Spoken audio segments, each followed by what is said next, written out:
आज हम NCERT chapter 6 हमारे चारों ओर के परिवर्तन के बारे में पढ़ेंगे।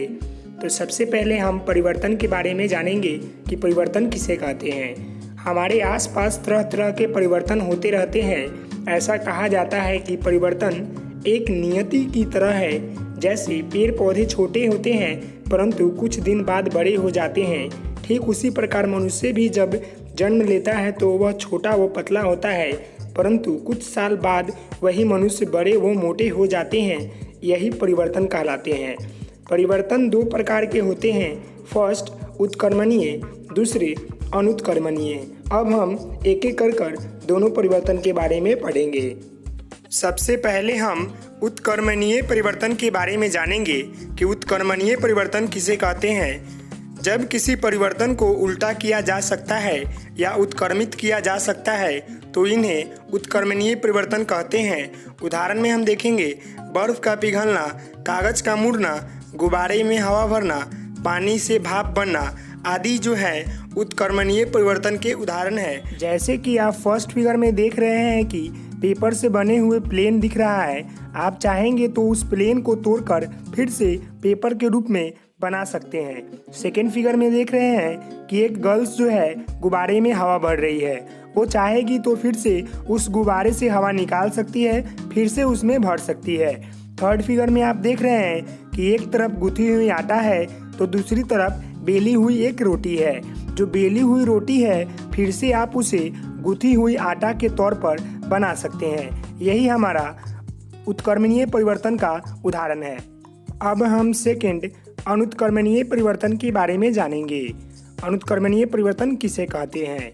जब किसी परिवर्तन को उल्टा नहीं किया जा सकता है या उत्कर्मित नहीं किया जा सकता है तो उसे अनुत्कर्मणीय परिवर्तन कहते हैं। जैसे भोजन पकना, किसी सजीव में वृद्धि, मोमबत्ती का जलना आदि हमारे अनुत्कर्मणीय परिवर्तन के उदाहरण हैं। जैसे कि आप फिगर में देख रहे हैं कि मोमबत्ती का जलना, यह हमारा अनुत्कर्मणीय परिवर्तन का उदाहरण है, क्योंकि जब मोमबत्ती पूरी तरह से जल जाएगी तो फिर से हम उसे मोमबत्ती के रूप में नहीं बना सकते हैं। तो यही हमारा अनुत्कर्मणीय परिवर्तन का उदाहरण है। अब हम आगे भौतिक परिवर्तन के बारे में पढ़ेंगे कि भौतिक परिवर्तन किसे कहते हैं। जिस परिवर्तन के बाद किसी नए पदार्थ का निर्माण न हो तो उसे भौतिक परिवर्तन कहते हैं। ज़्यादातर भौतिक परिवर्तन को उत्कर्मित किया जा सकता है, जैसे बर्फ का पिघलना, गुब्बारे का फूलना आदि हमारे भौतिक परिवर्तन के एग्जाम्पल हैं। सेकेंड देखेंगे रासायनिक परिवर्तन किसे कहते हैं। जिस परिवर्तन के बाद किसी नए पदार्थ का निर्माण होता है तो उसे रासायनिक परिवर्तन कहते हैं। ज़्यादातर रासायनिक परिवर्तन को उत्कर्मित नहीं किया जा सकता है, जैसे मोमबत्ती का जलना, लोहे में जंग लगना आदि जो है रासायनिक परिवर्तन के एग्जाम्पल हैं। अब हम आगे परिवर्तन के कारक के बारे में जानेंगे।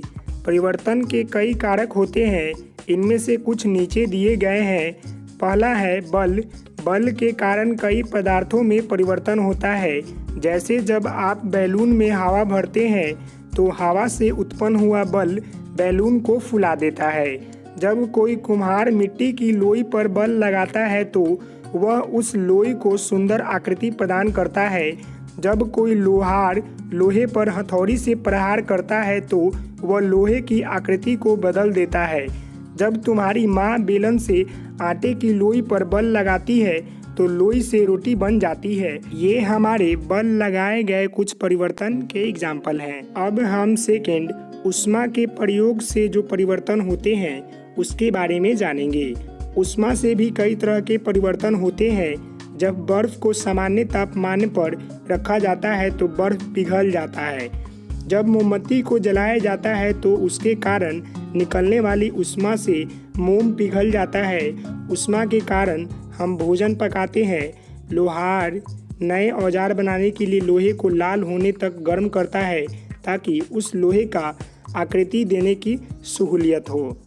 अगर यह वीडियो आपको अच्छा लगा हो तो आप हमारे चैनल को लाइक करेंगे, शेयर करेंगे, सब्सक्राइब करेंगे। Thank you for watching this video. Please like, share and subscribe my channel.